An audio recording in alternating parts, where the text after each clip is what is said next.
Whispers Across the Frontier, a romantic tale set in early America. In the year 1775, as the American colonies stirred with whispers of rebellion, a quiet village named Ashgrove lay nestled in the green arms of Virginia's Blue Ridge Mountains. Here, in a world still ruled by fields and firelight, lived Clara Whitmore, a 21-year-old woman whose heart beat with dreams too wide for the small world she inhabited. Clara was known throughout the village for her quiet strength, and a gift for growing herbs that could soothe fevers or aching bones. She had been raised on tales of loyalty to the crown, but her spirit was drawn to the winds of change. When she wasn't helping her mother or tending the herb garden, Clara would wander the wooded trails with her journal and watercolors, capturing the gentle beauty of the land she loved. One crisp spring morning, Clara ventured farther than usual to sketch wildflowers in bloom. As she stepped through a narrow path near a rocky stream, she collided with a stranger. Tall, lean, and with the alert eyes of a man used to being hunted, the stranger apologized softly. "Didn't mean to startle you," he said. He helped her up and handed her the wildflowers she'd dropped. His name was Elijah Knox, half native, half Scots-Irish. Elijah was a scout for the rebel militia. He delivered messages between encampments, navigating dangerous terrain with silent precision. He rarely stopped long enough to be seen, but something about Clara made him pause. They met again a week later at the same stream. This time, it wasn't chance. Elijah left a small sketch of a hawk in the oak tree nearby, and Clara left behind a pressed violet in return. So began their secret courtship, carved out in moments between duty and danger. They never dared meet in the village, where loyalist eyes watched with suspicion. Instead, they used the hollow of the oak tree to exchange letters. Elijah wrote in short, poetic lines, "You are the calm between storms." Clara, in flowing script, described dreams of peace, of gardens with no soldiers, and nights filled with quiet stars. War respects no love. By midsummer, British troops swept through the region, burning rebel-sympathizing villages. Ashgrove was among them. Elijah, returning from a mission, saw smoke rising in the distance. He rode hard through the forest, fear pressing at his ribs.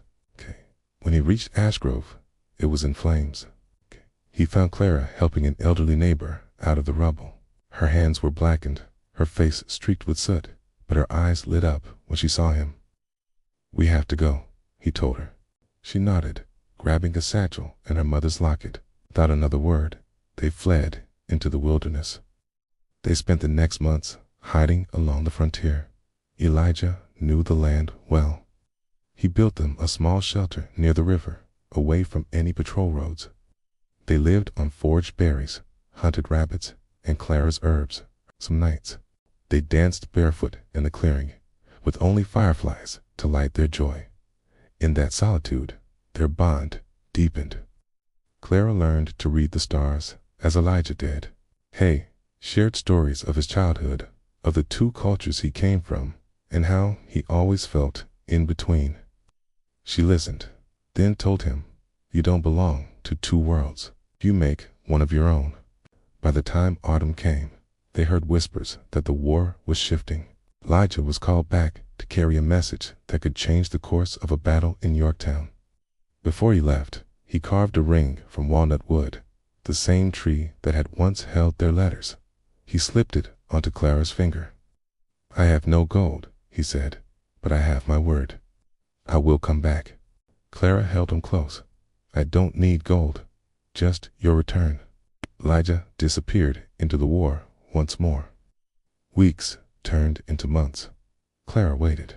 One cold December evening, as snow blanketed the forest, a figure appeared at the edge of the clearing. Limping slightly, his coat torn and eyes tired, Elijah returned. The message had been delivered, the battle won. And now, at last, he had come home. They married under the oak tree in spring, surrounded by those who had survived the fires of war. Elijah built a cabin with his own hands, and Clara planted a new herb garden. Peace was not perfect, but it was theirs. Years passed, the country healed, as growth grew again.